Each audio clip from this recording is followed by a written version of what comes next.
A few months ago, I made a video discussing the downfall of the Fairly Oddparents. In that video, I mentioned how the series had multiple chances to end on a good note, and Channel Chasers was one of those options. After rewatching this movie, I am absolutely blown away with the amount of love and effort put into this. Channel Chasers is hands down the best Fairly Oddparents episode ever created. This movie is so good that if you've never watched an episode of the show before, all you have to do is watch this one. This is Grow Up Timmy Turner done right. This is a prime example on how to do a proper series finale. Except it's not the series finale, but it should have been.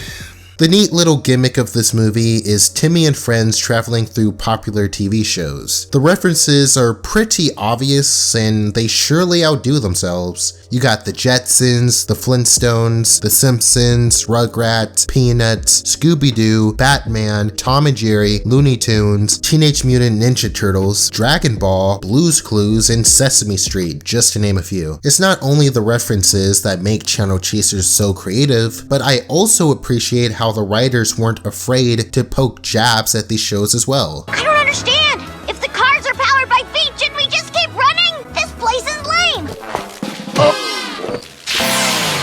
What's wrong with him? It's his channel. It makes all the adults even stupider. Wow! These credits are moving fast! They're animation credits. They go really fast because nobody cares about them. But what truly puts this movie over the top is the story and what we can learn from it. There's a perfect balance of high stakes and lighthearted comedy. The reason Timmy is going through these TV shows in the first place is because he is desperate to find a place to live. He ran away from home because he doesn't want to live with his parents anymore. Parents that refuse to believe him about Vicky's evil tactics. But at the same time, it's not like he's in the right either with the disrespectful stuff he's done. It's interesting because Timmy starts the movie as stubborn and careless as any 10-year-old child. After destroying private property, not once, not twice, but 3 times, he acts as if nothing ever happened and he doesn't deserve to be punished for some reason. Not only that, but when he gets the news that once he grows up, he's going to lose Cosmo and Wanda, he whines like a spoiled brat and wishes himself inside TV forever so that he'll never have to grow up. This stubbornness continues for about 20 more minutes, that is until he meets a badass 30-year-old version of himself, who traveled back in time in order to prevent Vicky from becoming an evil dictator who takes over the world in the future. Throughout the movie, future Timmy teaches his younger self how to be selfless, how to let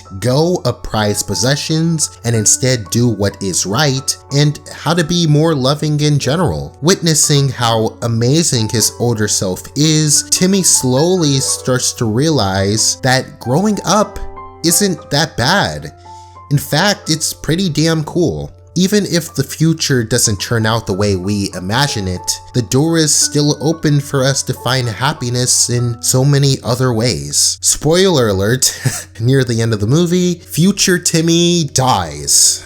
RIP. I mean, not technically, but let me be dramatic. And that gives present Timmy the motivation to take down Vicky once and for all. And how does he do so? By letting go of the idea of never growing up and purposefully making himself older so that neither Vicky or him would have access to his fairy's magic. Now that's character development. And good karma is returned in his favor as he is turned back to his younger self, defeats Vicky, and he even gets to keep his fairies. As Timmy returns home, he reflects on how much he took his parents for granted, seeing how in every show he visited, the parents were either complete idiots or never around. He realizes that his parents aren't bad at all.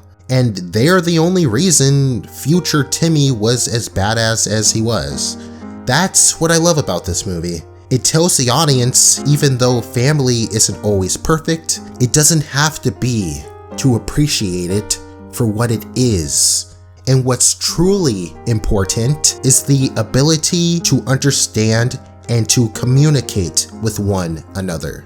Our parents get on our nerves sometimes, but that frustration is temporary. When we put ourselves in our parents' shoes and at least try to relate to their perspective, it becomes easier for us to understand why they behave the way they do. And the same can be said for the other side as well. Timmy's parents realize how wrong they were about Vicky and how they should have listened to their son's cry for help. To make up for their mistake, they go on live TV to send a heartfelt message to their son. And by the end of the episode, the Turners have a mutual understanding and this beautiful reunion, followed by the most satisfying scene in Fairly Oddparents history. Vicky finally getting fired and Crocker giving up obsessing over fairies in order to do good things for humanity. It's a wonderful potential ending to the series, except